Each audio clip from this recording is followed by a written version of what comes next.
sa ating lahat, mga tito, tita, mga nanay, tatay, lola, mga tikuya, mga girls and boys.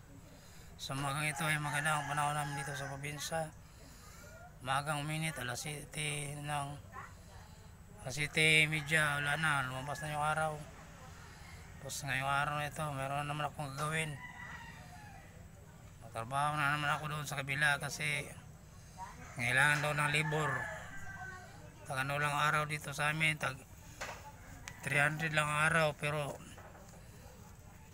magtrabaho pa rin ako doon kasi kailangan ko ng trabaho ngayon kasi ilang araw na akong standby dito sa bahay.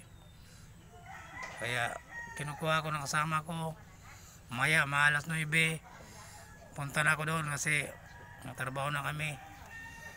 Saka ngayong araw na ito ay maghanda ako ng mga gamit ko, panglibor, mga pala, kasi yan ang ano ng libor, ano ng mga gamit.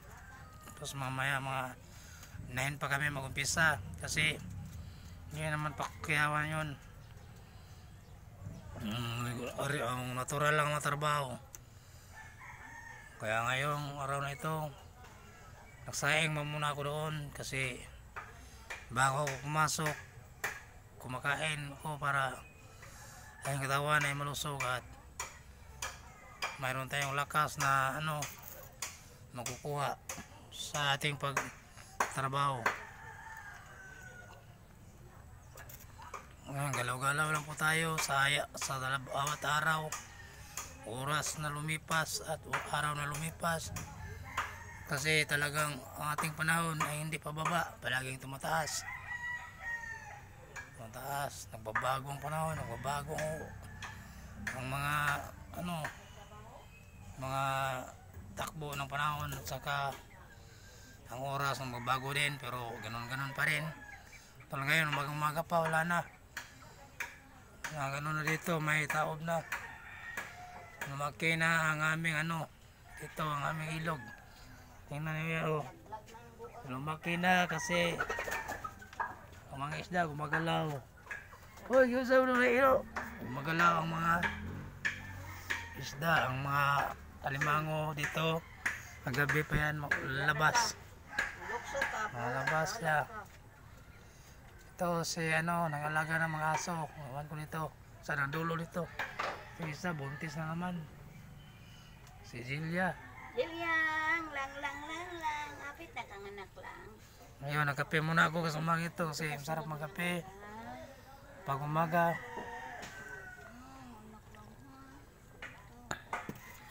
Kaya tuloy-tuloy lang tayo sa ating trabaho, hanap buhay, lalo na sa mga pamilya. Sa araw ito, araw na trabaho, magtrabaho tayo. Anong klaseng trabaho, basta tayo ay bubuhay sa pamilya, lahat-lahat. Bigyan natin sila ng yung kasiyahan sa kanilang sarili. Ayan, lalo na sa may mga estudyante.